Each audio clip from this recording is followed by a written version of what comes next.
My name is Margaret. I'm 68 years old, and I've spent the better part of my life growing tomatoes in the garden. Memories in this house and a family I thought would carry it all forward. This morning, I stood barefoot in the soil, watering my roses. The air was still, but one sentence kept echoing in my mind like a bell I couldn't unring. "You're part of the past." That's what my daughter-in-law said. Not in anger, not even with malice, just ease. As if she were setting aside an old photo that no longer matched the decor. I didn't argue. I didn't even flinch. But something in me closed like a door. After she left, I walked inside. The house was quiet, too quiet. I opened a drawer in the hallway where I keep important things, birth certificates, old letters, faded photographs. And there it was. A folded piece of paper, heavy, yellowing at the corners. I opened it slowly, like unwrapping something sacred. The land deed, my name. Still there? Still mine? You can call someone the past. But the past remembers things. Like who signed what? And who built what? And who was here first? So before you write someone off, make sure they're not the one holding the ground you're standing on. Have you ever been treated like your time was up? Like you were just background noise in your own story? Let me know in the comments where you're watching from, man, what you'd say if you could speak back now. Because sometimes being quiet doesn't mean you've been silenced. It means you're thinking. And thinking, women. We don't go quietly. 30 years ago, this land was just that land. No fences, no flowers. Just dry dirt and wild grass stretching toward the Montana sky. My husband Robert found the listing in a folded newspaper. He circled it in red and said, "This is it, Maggie. This is where we build." We didn't have much, but we had each other. And we had grit. The kind of grit that wakes you up at dawn and doesn't let you sleep until the hammer's been laid down. We bought the land outright, 5 acres and a little dip in the back where the sun likes to rest in the evening. The first year was hard. We lived in a trailer while Robert sketched floor plans on napkins. I dug fence posts with blisters on both hands. He poured concrete with a borrowed wheelbarrow. Every nail in this house was earned sweat, calluses, and shared meals eaten on the tailgate of an old truck. I remember painting the kitchen. Walls a pale yellow so it always felt like morning. Robert built the porch swing. I planted the roses. And when the first winter came, we stood in the doorway of our not quite finished home, arms around each other, and whispered, "We did it." This house was never just wood and nails. It was years of struggle braided into love. It was the sound of his boots by the door, the hum of my sewing machine, the laughter of birthdays and holidays and tired nights by the fire. We raised our son here. He took his first steps in the hallway. His handprints are still in the concrete by the back patio.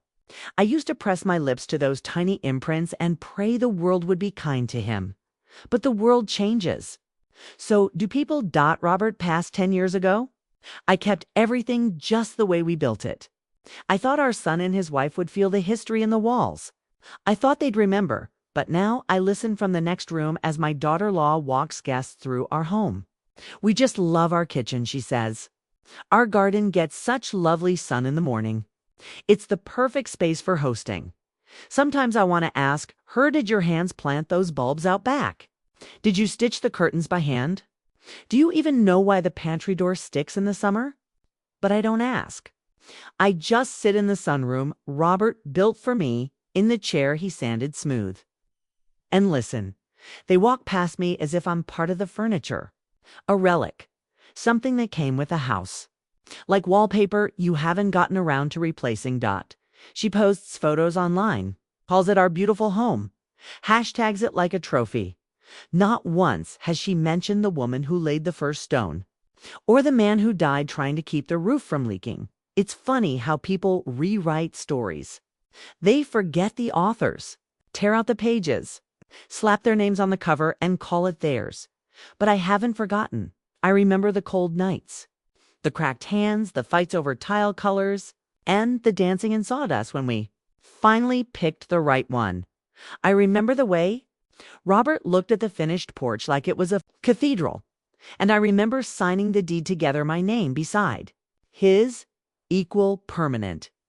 Legal dots, so no matter what she calls this place now, I know what it really is. It's not their home. It's the house I built. The ground I own.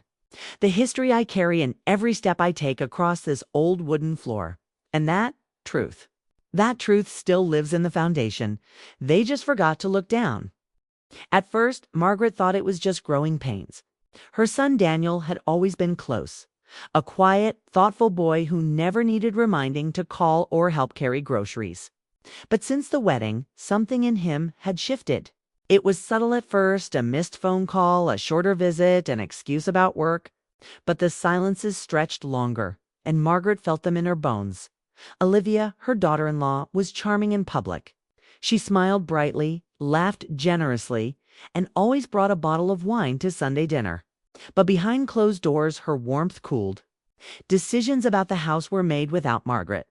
The garden she once lovingly tended was suddenly too cluttered and replaced with designer landscaping. When Margaret asked about the change, Olivia simply said, "Oh, we just wanted something a bit more modern. You understand, right?" Daniel had barely looked up. There were jokes too, laced with sweetness, but sharp underneath. "We'll have to teach Mom how to use the smart thermostat. If she can figure it out, Margaret still writes checks. Can you believe that?" The table would chuckle. Margaret would smile politely, pretending the sting wasn't real. She began to second-guess herself. Was she being sensitive? Overreacting? After all, they hadn't said anything directly cruel. But the undercurrent was there, undeniable and growing. Her voice was being gently pushed out of the home she helped build. She stopped suggesting family dinners. She waited to be invited. Sometimes she wasn't when she did come by. Olivia greeted her at the door with the enthusiasm one saves for a package they didn't. Order, polite, brief. Distant. Daniel, once her anchor, drifted further. "She's just tired, Mom. Don't take it personally." Margaret didn't answer.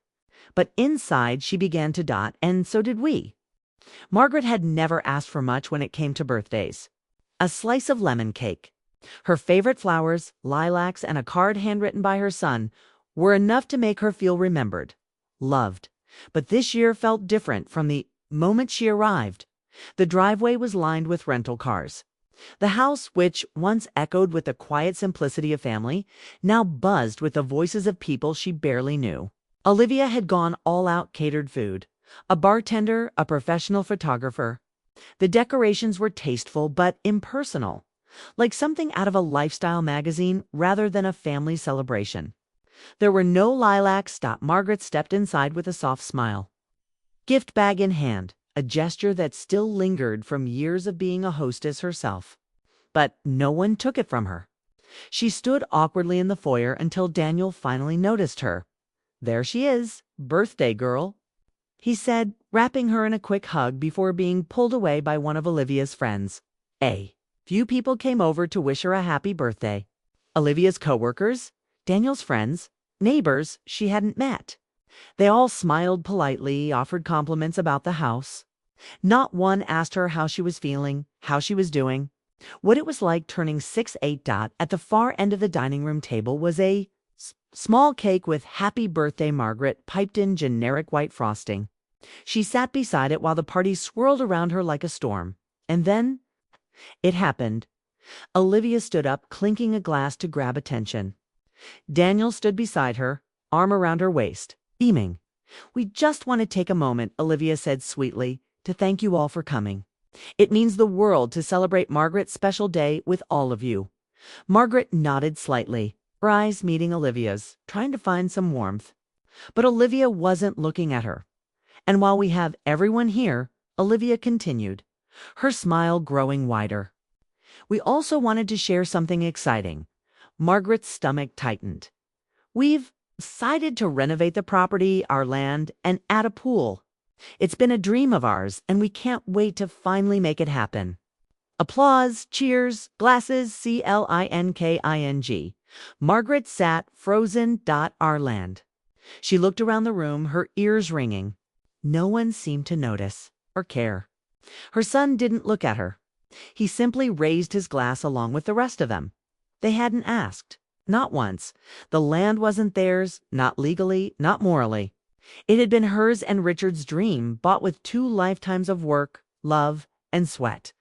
They had planted every tree, built every fence, laid every stone of the garden, and now her birthday had been turned into a launch party for a plan she hadn't even heard of. Her hands trembled slightly in her lap. But her face didn't move. She smiled, nodded, said nothing, but inside, something cracked. Not a loud, dramatic break. No, it was quieter than that. Like the slow, deliberate shift of the earth before an earthquake. A long-held breath finally exhaled. They think I'm too old to notice, she thought. Too tired to fight. Too polite to stop them. But they're wrong. She excused herself early that evening, thanked Olivia for the party, kissed Daniel on the cheek, picked up the untouched gift bag she had brought, a habit too ingrained to forget, at home. She changed into her robe, poured a cup of tea, and walked to the old oak dresser in her room.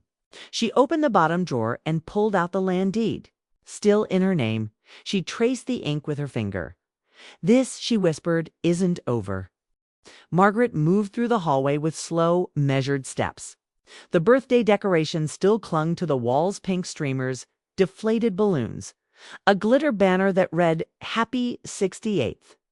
Her smile from earlier was long gone, replaced with the kind of silence that builds only after years of being overlooked. She reached her bedroom and gently shut the door behind her. The quiet felt heavy, but familiar. In the far corner of the room stood a weathered oak dresser. She walked over, knelt down, and opened the bottom drawer. Inside was a small steel safe, locked tight with a key that hung on a faded ribbon around her neck. She unclasped the necklace and inserted the key. A soft click. The lid creaked open, revealing a bundle of old papers wrapped in a blue cloth napkin. With careful hands, she unfolded them. There it was. The deed, yellowed at the edges, but bold where it mattered, her name. Margaret Ann Holloway. The land's title, signed in ink, dated 30 years ago. Still valid, still binding. She took a long breath, letting her fingers trace the name slowly.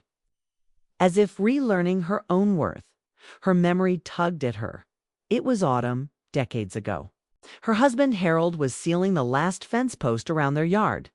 She had stood beside him, laughing about how crooked the birdhouse looked. They were tired but proud. The land was theirs, not just by law, but by love.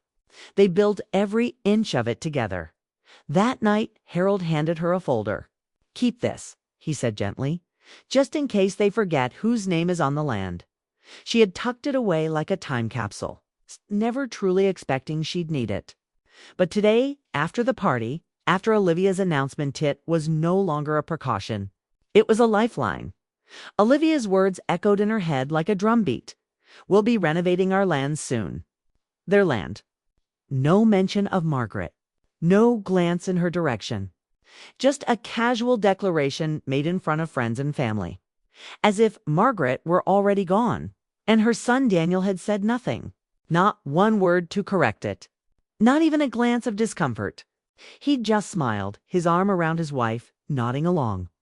Margaret closed her eyes. The betrayal didn't come from the announcement.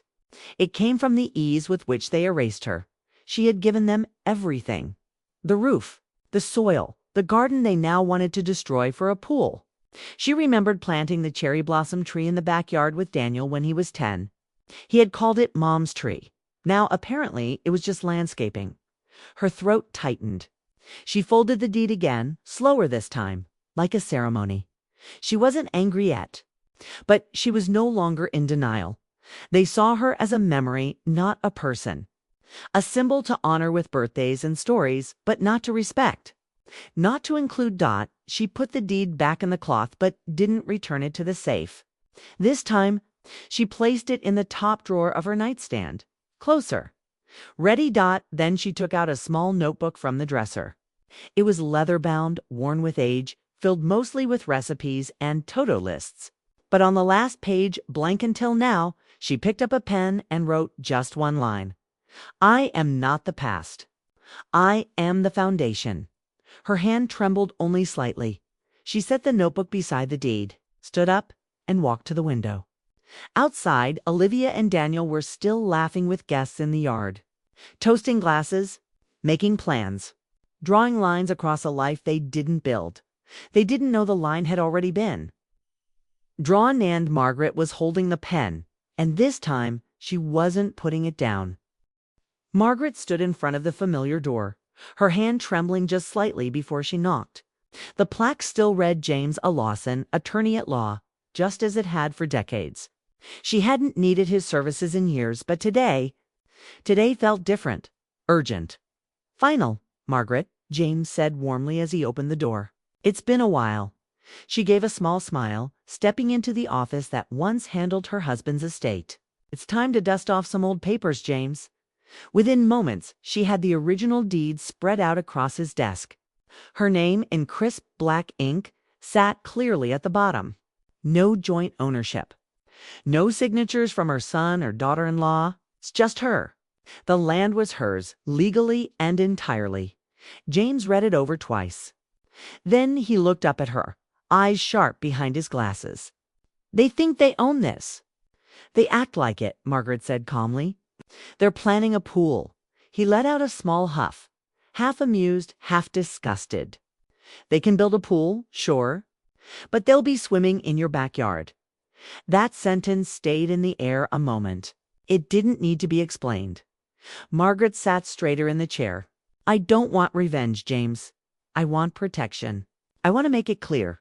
This land, this house, this life there, not something I've just handed away like a forgotten coat." James nodded. "Let's begin." He helped her update her will, ensuring every word reflected her current wishes. She added language that blocked any transfer of ownership without her explicit consent. She designated a trusted neighbor as an emergency contact, removing her son from any medical power of attorney. Every detail was combed through with care. They filed a legal notice of intent to retain full ownership and placed a record with the county clerk's office. Quiet moves. But ironclad. As James worked, Margaret sat silently.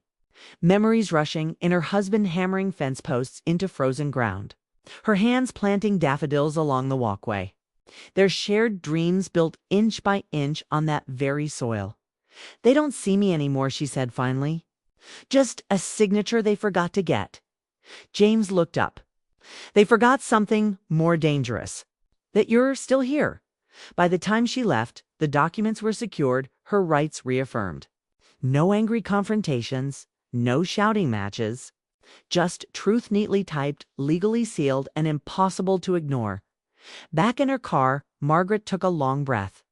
The sun had dipped low, casting golden light across her lap. She didn't feel bitter. Not even angry. She felt steady, because for the first time in a long time, she wasn't being erased quietly. She was writing herself back in one signature at a time.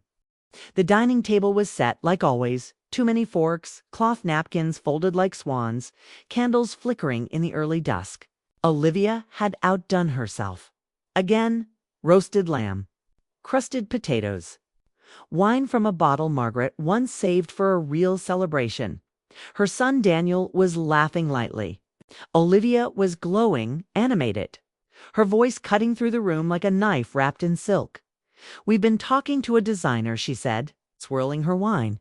"The pool will have stonework along the edge. It'll make the backyard look so much more modern. And the patio, definitely expanding. I told them, go big or go home." Everyone chuckled except Margaret. She sat quietly at the end of the table, like always. The plate in front of her was untouched. Olivia kept going, as if performing. "Oh, and we'll need to take down that old garden wall. It blocks the sunlight on the west end. Once it's gone, the yard will feel so open." That was the wall Margaret had built with her husband the first summer they moved in. "And, of course," Olivia added with a laugh, "we'll move Margaret's bird bath to the side. It's charming, but it doesn't match the aesthetic." Margaret reached slowly into her purse. Her fingers were calm, steady. She unfolded a piece of paper, thick, official, creased at the edges from being carried. She stood up. No fork tapping. No glass clinking. Just her voice. I wasn't going to say anything tonight. I came here to sit with my family, not start anything. All eyes turned. Olivia blinked, still smiling faintly. Daniel looked confused. But I think you should know, Margaret said. Whose land you're standing on? She placed the deed on the table. Right beside the centerpiece, her name. Bold, unmistakable. Olivia leaned forward. Read it. Read it again. Daniel picked it up, his mouth parting slightly. He looked at his mother. Then back at the paper, Olivia's face changed from smug confidence to icy silence. I never signed it over, Margaret said plainly. And the county still has this version on file. I confirmed it this week. Silence. You're welcome to dream, she continued, her voice even. But let's be clear. This is not your land. This is not your home. It's mine. You live on it. I let you. Her granddaughter, seated quietly in the corner, stared wide-eyed. Her fork slowly lowered to her plate. Margaret picked up her wine. Took a sip. Daniel tried to speak. Mom, we thought, I know what you thought, she said. You thought I was done? That I'd sit in silence forever. That being quiet meant being powerless. Olivia's jaw tightened. We didn't mean to disrespect you. Margaret turned to her. You didn't need to mean it. You just did it. She looked at her family, not angry, not bitter. Just resolved. Let this be the last dinner where you confuse kindness for permission. And with that, she sat down again. No one touched their food after that. Margaret sat in her sunroom the next morning, a cup of tea in her hand, untouched. The silence in the house wasn't peaceful, it was loud with the echoes of last night's dinner. After she handed them the deed, there had been no yelling, just stillness. Olivia's voice had caught in her throat. Her son's jaw clenched so tightly it trembled. They left soon after without finishing their wine. No hugs, no thanks. Just stunned silence and the sound of the front door closing. Now Margaret watched the steam rise from her cup. She felt no glee, no vindication. Just a strange calmness, as if a storm had passed and left behind clear air. Her phone buzzed. Grandma, I'm proud of you. It was a message from Lily, her granddaughter. A small smile crept onto Margaret's lips. Lily had been quiet during dinner, barely speaking. But her eyes, those gentle, observant eyes, had been fixed on her the whole time. Now Margaret knew why. The phone buzzed again. This time it was her son. Just a one-line message. Can we talk? She stared at it, not ignored it, not deleted it, just stared. Because for the first time in years, she had the option to answer or not. That power, once quietly stripped from her in countless small ways, now rested in her hands again. Olivia, on the other hand, wasn't as quiet by noon. Margaret received a call from a mutual acquaintance. She's furious, they said. Says you embarrassed her? Margaret tilted her head. I didn't say anything untrue, she replied. That night, rumors began to trickle in. Family members, cousins, nieces, even neighbors called or texted with vague comments. Some were on Olivia's side, questioning Margaret's timing. Others were solidly in hers. She crossed a line. Someone messaged. You did the right thing, said another. But it wasn't about sides. Not really. Margaret sat at her desk that evening, pulling out a letter she'd written years ago. It was addressed to herself. Her husband had encouraged her to write it after he passed something she could. Open on a hard day. She opened it now. You are still here. You still matter. You are not someone's leftover story. You are your own headline. Tears welled in her eyes. Not from sadness, but from release. The next morning, Margaret stepped into the garden with fresh coffee in hand. Birds chirped. The soil was still soft from the last rainfall. Olivia may still be stewing. Her son may still be deciding. But Margaret, she had already chosen no more shrinking, no more silence. No more silence, just truth and the peace that comes with it. The next week, Margaret stood at the edge of her property, a small shovel in her hand and a sapling beside her. The morning sun filtered through the trees, casting dappled light across the soil she once tilled with her late husband. She took a deep breath, knelt down, and began to dig. Each motion of the shovel was slow but steady, almost ceremonial. This wasn't just about planting trees. This was about reclaiming the roots of everything she had built. After the chaos, the fallout, and the emotional detonation that came from simply speaking the truth, Margaret had spent a few days in quiet reflection. And then she made her choice. She went back to her lawyer, the same man who had drawn up the first deed with her and her husband decades ago. She handed him a note she had handwritten that morning. "I want to amend the will," she said. Again, this time the land wouldn't go to her son. Not even in part. Not to Olivia, who treated it like a blank canvas for her status. No, this land would go to Lily, her granddaughter. And not just to her, but with a clear clause. Any unused portion of the property would be donated to a local nature trust. A place where families could walk trails. A place where no one would ever be told they were the past. Her lawyer raised an eyebrow but smiled. Still sharp as ever, Margaret. She smiled back. No one forgets their land. They just sometimes forget to protect it. That same afternoon, Margaret called a locksmith. The man arrived and replaced every lock in the house, including the gate by the backfield.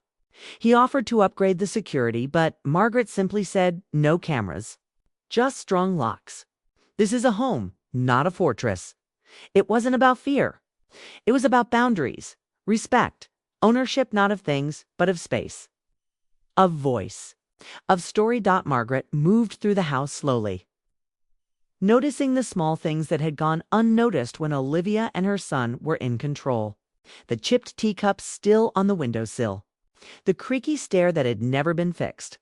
The wallpaper she'd chosen with her husband. All of it whispered, "You are home." Later that week, Lily came to visit. No pretense. No agenda. Just a quiet knock on the door and a bag of oranges in her hand. Margaret opened the door with a smile. "Come in, love." They sat at the kitchen table, the same one that had hosted birthdays and quiet morning coffees.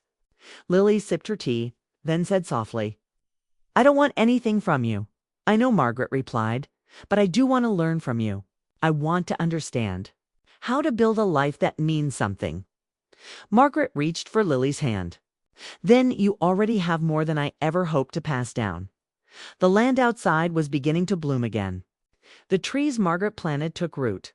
The garden was reworked, not for aesthetics, but for peace lavender, for calm, rosemary for remembrance. That evening, Margaret opened her windows and let the breeze carry through the hallways. It carried out the last remnants of tension, of betrayal, of being erased. She wasn't the past, she was the foundation, and now that foundation had been fortified by truth as the sun began to set.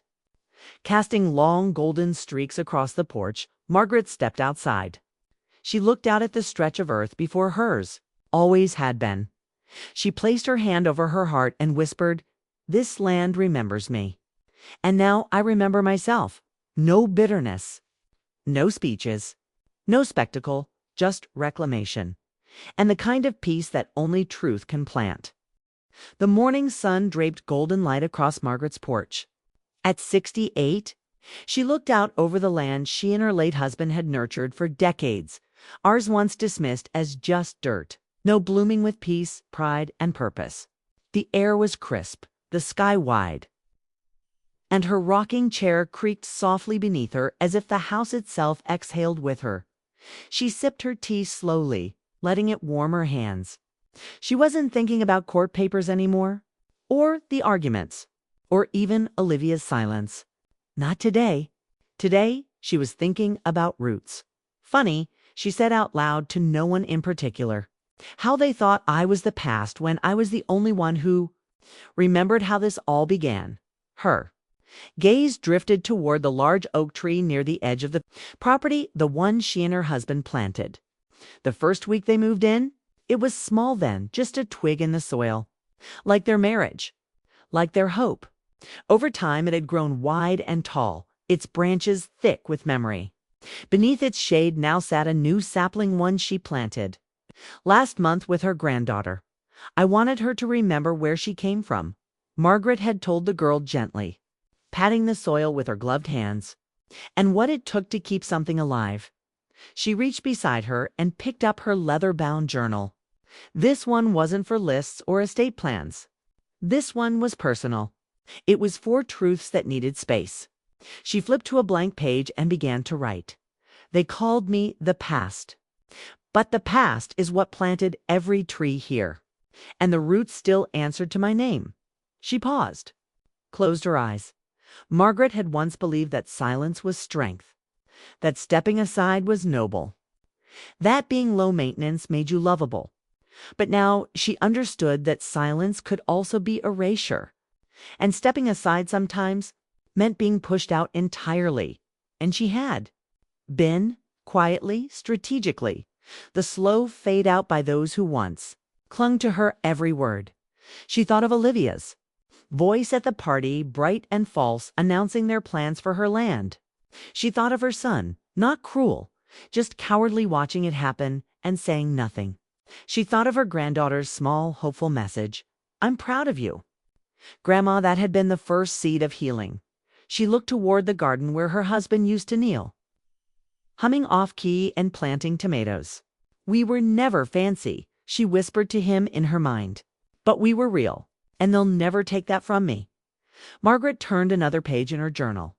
This time, the letter wasn't to Olivia, or her son, or even her lawyer. It was to herself.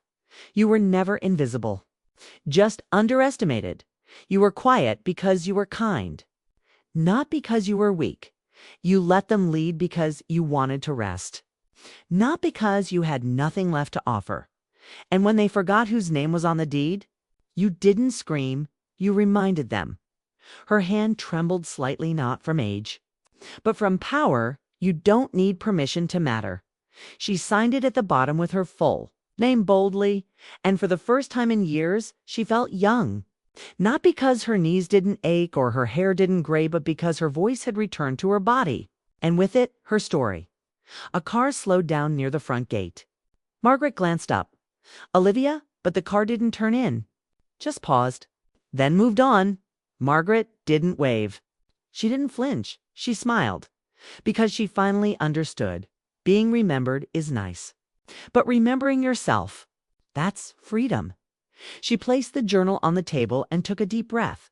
Then, with the last of her morning strength, she reached into her folder and pulled out one more envelope, a letter of intent addressed to her granddaughter. Not to pressure, not to punish, but to pass the torch softly and clearly. She wrote, "You are never too young to own your voice, and never too old to reclaim it." The wind stirred around her. Leaves danced across the porch. The branches above whispered in agreement, and then, with a look of quiet defiance and deep peace, Margaret flipped to the very last page of her journal. She wrote in clear, careful letters, "Don't be afraid to own what you've built even when they pretend you didn't." She underlined it. Once dot, then closed the book and exhaled for the first time in a long while. It was hers, her land, her legacy, her name still standing, still strong, still here.